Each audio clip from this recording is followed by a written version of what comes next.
नमस्कार, स्वागत है आपका आरपीडी न्यूज में।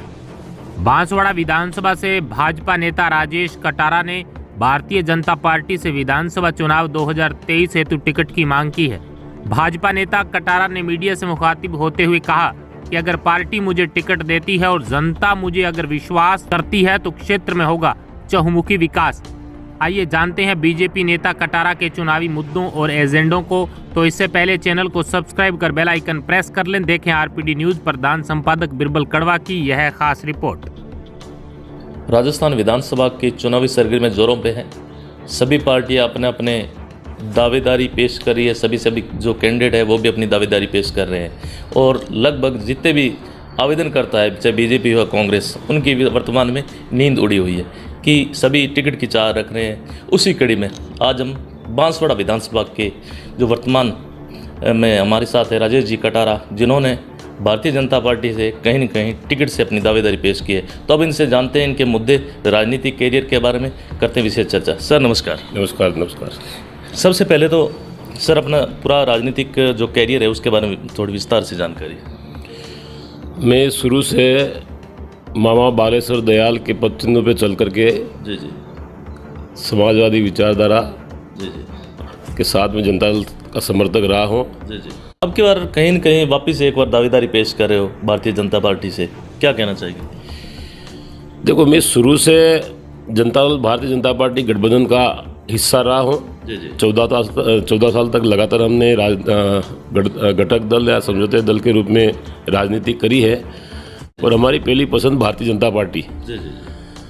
तो इसी स्थिति में उन्होंने कहा कि भाई लोकल में किसी का नाम नहीं लूँगा। उस समय जो पद पे थे उन लोगों ने मेरा विरोध किया मैडम के सामने अचानक।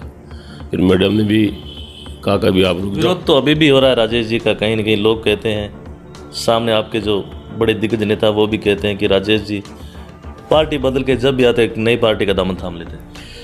ऐसा नहीं, उस समय मजबूरी में मुझे कांग्रेस में जाना पड़ा। कांग्रेस में हमारा कभी तालमेल नहीं रहा, कांग्रेस में कभी हमें मन मिला नहीं। मैं आपको निश्चित रूप से कहूँ, भैरव सिंह जी शेखावत हो, जॉर्ज फर्नांडीज हो, इनके सानिध्य में जब लोकसभा चुनाव में लड़ा, शरद यादव, रामविलास पासवान, गुलाब जी कटारिया के साथ में 7 दिन तक लगातार हम एक गाड़ी में प्रचार किया था। हमारी विचारधारा जनता दल में होते हुए गठबंधन की राजनीति रही तो बीजेपी के साथ ही रही तालमेल की। तो हम बीजेपी में ज्वाइन करना चाहते थे, लेकिन उस समय नेताओं ने किसी कारण से हमें नहीं आने दिया। बड़े नेता चाह रहे थे कि राजेश कटारा भारतीय जनता पार्टी में शामिल हो जाए, लेकिन स्थानीय नेताओं ने विरोध किया। इस वजह से मुझे कांग्रेस ज्वाइन करनी पड़ी और उस समय कांग्रेस में भी हमारा मन नहीं था। तो वहाँ जाने के बाद में 2015 में जब पंचायती राज का चुनाव हुआ तो मैं मेरे गांव से लगातार, मेरा भाई 20 साल से सरपंच है, तो वो सीट मुझे जेंट्स थी तो मैं नीरी रोड डायरेक्टर बना पंचायत समिति का। प्रधान का चुनाव आया तो 15 में से 13 कांग्रेस के जीते, 2 बीजेपी के जीते और मैं नीरी रोड प्रधान बना। जैसे ही 18 का विधानसभा चुनाव हुआ तो हमारे अभी वर्तमान में टीआरडी मंत्री है, उन्होंने हमारे साथ जनता दल के जितने भी कार्यकर्ता थे उनके साथ उपेक्षित व्यवहार किया। सभी कार्यकर्ताओं को ठेस पहुंचाने का कार्य किया। तो हम माई के पानी को लेकर के ये मंत्री बन गए थे। तो कांग्रेस कार्यालय में आए, इनसे बातचीत करी थी। इन्होंने कहा कि तुम वोट देना चाहो तो दो, नहीं देना तो मैं तो वैसे ही जीत जाऊँगा, माई का पानी मेरे हाथ में नहीं है। तो कार्यकर्ताओं में आक्रोश आया, उसका पुतला फूंका, प्रदर्शन किया, तो वो सारा अखबारबाजी हुई। तो उसके बाद में इन्होंने मेरे ऊपर कई तरह के आरोप लगाए। उस दौरान भारतीय जनता पार्टी की स्थिति अलग हो गई थी। मैंने वापस गुलाब जी से संपर्क किया, उन्होंने कहा तुम बीजेपी में भी आ सकते हो। तो 2019 के लोकसभा चुनाव के दरमियान में उदयपुर में मोदी जी आए थे। उस दौरान हमने हजारे कार्यकर्ताओं के साथ में भारतीय जनता पार्टी में शामिल हो गए। राजेश कटारे की उस टाइम मजबूरी थी या क्षेत्र को लेकर जो पानी की समस्या थी, सियासी राजनीति के अंदर आना चाहते थे या फिर एक मजबूरी थी भाजपा के अंदर आना? नहीं, मजबूरी कोई नहीं थी। मैं पहले ही आपसे निवेदन कर चुका था कि हमारा विचारधारा भारतीय जनता पार्टी से ही मिली हुई थी। लेकिन 14 में जब हम दल बदल रहे थे उस समय हमारी मजबूरी थी कांग्रेस में जाना, क्योंकि भारतीय जनता पार्टी में स्थापित नेताओं ने कुछ विरोध किया था, जिस कारण से मैं नहीं जा सका। और 19 में जब गुलाब जी से हमारे संबंध थे, भारतीय जनता पार्टी के संघ परिवार वालों से संबंध थे, सभी से हमारा तालमेल शुरू से था और मैं यहाँ से व्यवस्थित और अच्छे मन से काम कर सकता था। ये मुझे अपने आप में आत्मविश्वास था। कांग्रेस में क्या परिवारवाद की राजनीति होती। एक व्यक्ति आ गया, अगर वो किसी कारण चुनाव नहीं लेता, उसका परिवार में उसके लड़के को लड़ाएंगे, उसके औरत को लड़ाएंगे, उसके बेटे को लड़ाएंगे, लेकिन दूसरे कार्यकर्ताओं को कभी वहाँ पर अवसर नहीं दिया जाता। तो हमने विचार किया उस समय, फिर 19 में जब आज़ादी के बाद में उस क्षेत्र में न तो कांग्रेस को वोट मिलता था, न भारतीय जनता पार्टी को मिलता था, जनता दल को ही वोट पड़ता था। तो 2014 के अंदर जब मैंने कांग्रेस ज्वाइन करी लोकसभा चुनाव में, तो 9000 की लीड मैंने कांग्रेस को दिलाई। 2019 में जब मैंने भारतीय जनता पार्टी ज्वाइन करी, तो वहाँ पर 9000 की लीड मैंने भारतीय जनता पार्टी को दिलाई। अब की बार क्या हम समझे, अब की बार जो लोग हमें देख रहे हैं, अब की बार क्या आशा और विश्वास दिलाना चाहेंगे, विशेष तौर से अब की बार कहीं न कहीं राजेश कटारा का नाम प्रमुखता से आ रहा है। देखो, क्या कोई शुभ संकेत मिले? राजनीतिक दलों में हर कार्यकर्ता जमीनी स्तर पे अपना काम करता है।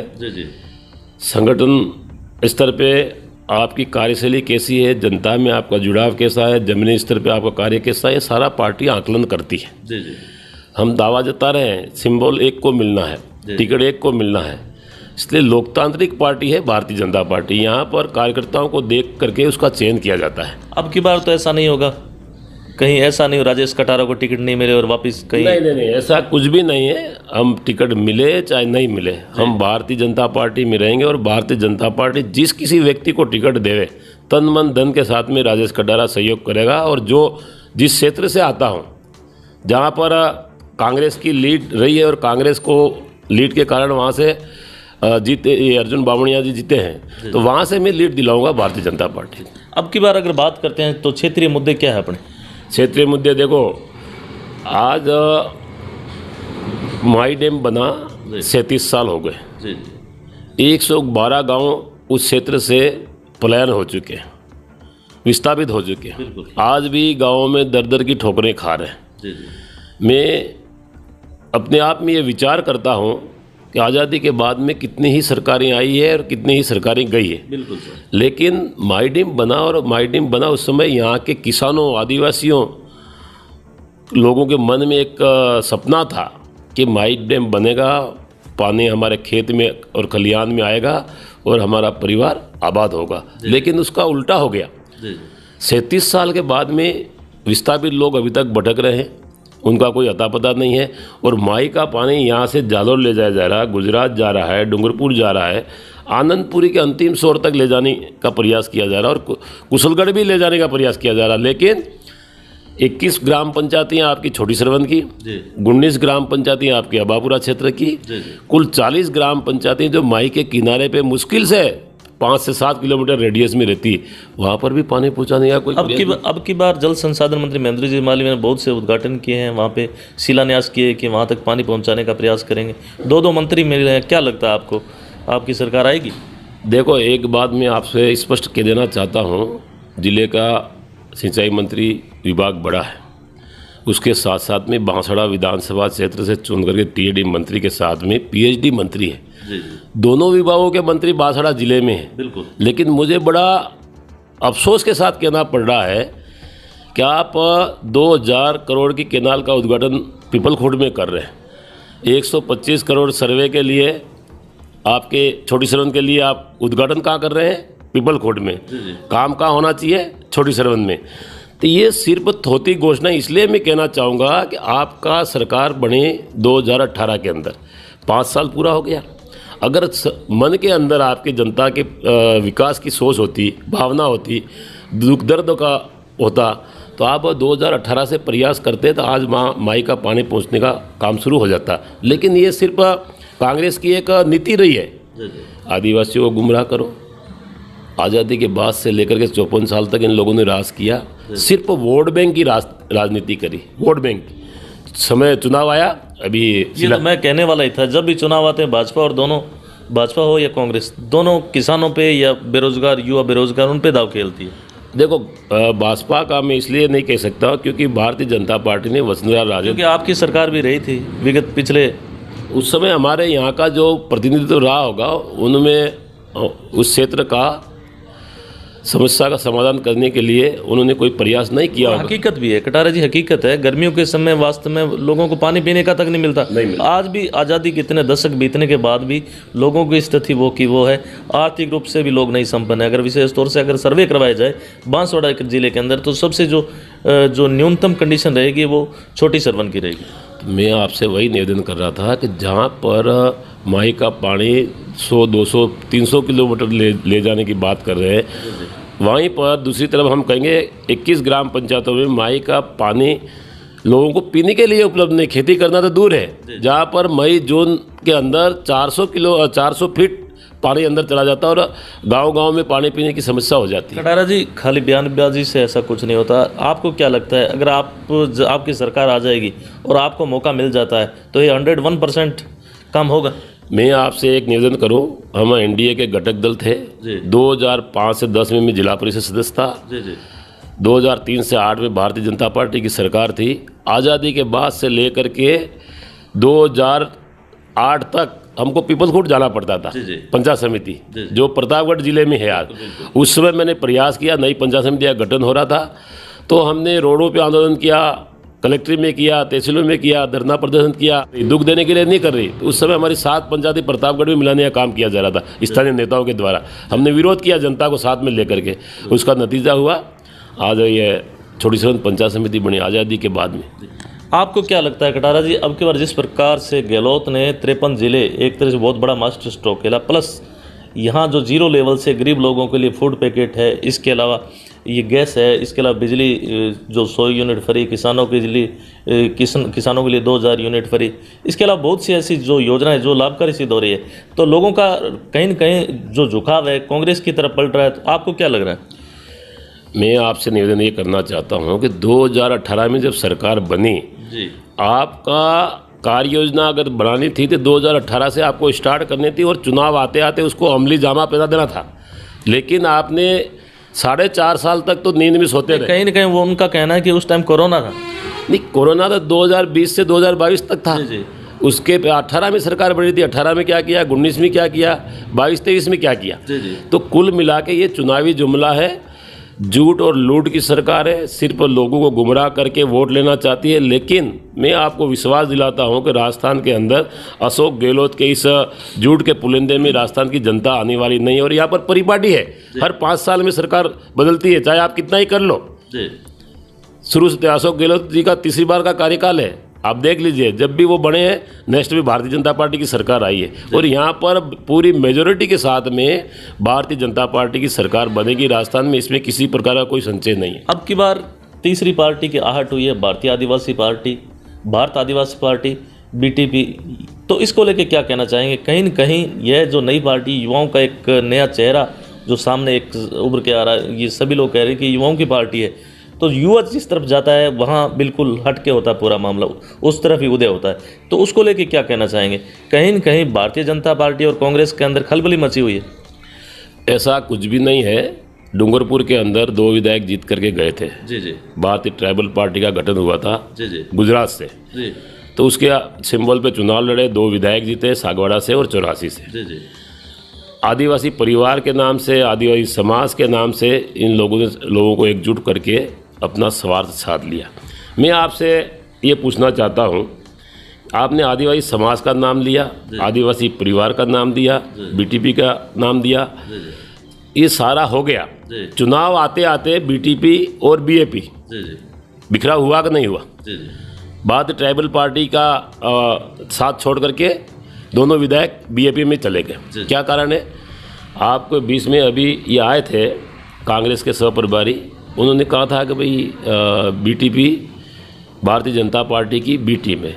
इस सवाल पे मैं ये कहना चाहता हूँ कि राजस्थान में कांग्रेस के गठन का समय हो तो भारतीय ट्राइबल पार्टी के विधायक उनके साथ में, राज्यसभा का चुनाव हो तो भारतीय ट्राइबल पार्टी के विधायक उनके साथ में, सरकार के ऊपर संकट आता है तो उनको बचाने के दौरान भारतीय ट्राइबल पार्टी के विधायक उनके साथ में रहे। ये जीता जागता उदाहरण है आपके सामने।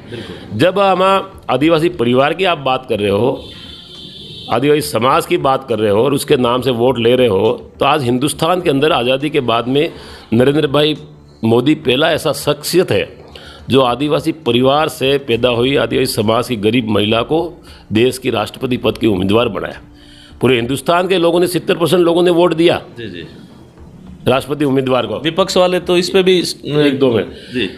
लेकिन भारतीय ट्राइबल पार्टी का जहाँ पर उदय हुआ वागड़ में 2 एमएलए जीते, उनकी ड्यूटी थी, उनकी जिम्मेदारी थी, उनकी जवाबदारी थी कि उस आदिवासी महिला को वोट देवे। लेकिन कांग्रेस के इशारे पे, अशोक गहलोत के इशारे पे जब मतदान हुआ तो भारतीय ट्राइबल पार्टी के दोनों विधायक मतदान करने नहीं पहुंचे। तो किस बात का आप आदिवासी परिवार की बात करते हो? जी जी। ये सिर्फ अपने स्वार्थ के लिए है और ये ज़्यादा लंबे समय चलने वाला नहीं है।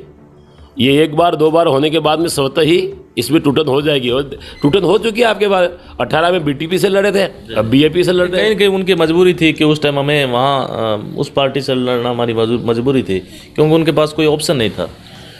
क्यों ऑप्शन नहीं था? जब आप अभी बीएपी का गठन आप कर चुके हो, है ना, तो उस समय भी तो कर सकते थे, समय से पहले।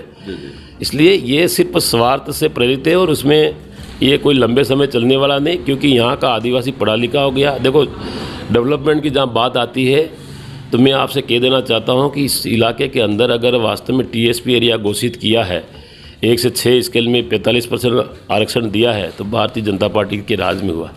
भैरव सिंह जी शेखावत अगर अनुसूचित क्षेत्र घोषित नहीं करते तो आज ये जो 1 से 6 के स्केल में आदिवासियों को जो नौकरी मिली है, मास्टर बना है, पटवारी बना है, नर्स बना है, चपरासी बड़े हैं। एक बात आ रही है, कहीं उभर के आ रही कि जनसंख्या के अनुपात में आरक्षण मिले, इसको लेके क्या कहना चाहिए? मैं आपसे निवेदन करना चाहता हूं कि जनसंख्या के अनुपात की बात आप कर रहे हो। जी जी। कांग्रेस ने कितने साल राज किया इस देश में? जी कांग्रेस को वोट दिया ट्राइबल लोगों ने, जी जी। तो क्या उन्होंने 45% भी आरक्षण दिया? क्या जनसंख्या के अनुपात की बात तो छोड़ो आप, 45% एसटी का आरक्षण दिया है तो भारतीय जनता पार्टी ने दिया, प्लस 5% आरक्षण दिया है तो भारतीय जनता पार्टी ने दिया एससी को। कुल आरक्षण में से 50% आरक्षण की व्यवस्था अगर इस क्षेत्र के अंदर करी है तो वो भारतीय जनता पार्टी के भैरव सिंह जी शेखावत के टाइम में हुई। आज शिक्षा के क्षेत्र में देख लीजिए आप, जहाँ पर सीनियर हायर सेकेंडरी पूरे पंचायत मुख्यालय पे अगर किया है तो उसका श्रेय जाता है गुलाब चंद जी कटारिया को, शिक्षा मंत्री थे। अगर गरीबों को, आदिवासियों के प्रति अगर चिंता भारतीय जनता पार्टी को नहीं होती तो क्या शिक्षा का हब ये बनता है क्या बांसवाड़ा जिला? इसलिए भारतीय जनता पार्टी ने वास्तव में हमारे ट्राइबलों के हित में सोचा है। नौकरियां जो आज 400 450 डॉक्टर बने हैं, 5.5% अगर मेडिकल में आरक्षण दिया है तो ट्राइबल के लोग डॉक्टर बने हैं, तो वो due to Bharatiya Janata party है जिन्होंने ये व्यवस्था करी, उस कारण से बने। कांग्रेस ने कभी आदिवासी समाज के नौजवानों के बारे में कोई विचार नहीं किया, उन्होंने सिर्फ वोट बैंक का हथियार। इसलिए भारतीय ट्राइबल पार्टी में जो युवा गुमराह हो रहे हैं वो इस परिस्थिति को अपने आप समझेंगे और हम ये जनता के सामने इस बात को रखेंगे कि भारतीय जनता पार्टी ने क्या किया और कांग्रेस ने क्या किया। जब तक ये तुलनात्मक अध्ययन करके हम जनता के सामने नहीं करेंगे, जब तक नौजवान आने वाली पीढ़ी मोबाइल के सहारे, गानों के सहारे या एक आदिवासी समाज में जो नई कल्चर होती है उसकी बहाने गुमराह हो जाते हैं, लेकिन वास्तविक बात अगर उनके सामने रखेंगे तो एक न एक दिन उनके समझ में आएगी और वो राष्ट्र की मुख्य धारा में वापस जुड़ जाएंगे। जी जी। अब की बार अगर आपको टिकट मिल जाता है तो अपने जनता को क्या मैसेज करना चाहेंगे क्षेत्र? हमारा ध्येय यही है कि हम, हाँ बिल्कुल, हमारा ध्येय यही है कि हम दावेदारी पेश कर रहे हैं। अगर संगठन उचित समझे, हमें अगर महत्व देते हैं, उम्मीदवारी जताते हैं तो टिकट दिया जाता है, तो निश्चित रूप से इस क्षेत्र के अंदर हमारा मकसद असिंचित इलाके में पानी पहुंचाने का। सरकार बनने पे हम किसानों के हित की बात सबसे पहले करेंगे, उसके बाद में बांसवाड़ा जिले के अंदर पर्यटन की दृष्टि से बढ़ावा देंगे। आज हवाई पट्टी है तलवाड़ा में, वहाँ पर बांसवाड़ा डूंगरपुर के दुनिया भर के लोग विदेशों में रोजगार के अवसर प्राप्त कर रहे हैं, आना जाना होता है। तो यहाँ पर अगर हम इस हवाई अड्डे को अपग्रेड करेंगे तो एक रोज़गार के अवसर भी बढ़ेंगे, साथ में पर्यटन का बढ़ावा भी मिलेगा और साथ में शिक्षा के बारे में अच्छी शिक्षा मिले, बढ़िया शिक्षा मिले और इस देश हित में काम करे, इस तरह का एक माहौल बनाएंगे। और बांसवाड़ा जब संभाग बन चुका है तो यहाँ पर हम एक बांसवाड़ा ट्राइबल एरिया में विकास की बहुत कुछ संभावनाएं हैं हर दृष्टि से। उसको सरकार आने के दौरान निश्चित रूप से बांसवाड़ा का राजस्थान में नहीं हिंदुस्तान के मानचित्र में एक नया नक्शे पे नाम जाए ऐसी व्यवस्था करेंगे, क्योंकि अणु बिजली घर भी बन रहा है जो टॉप की स्थिति में है, वो हमारे क्षेत्र में बन रहा है छोटी सरहद में।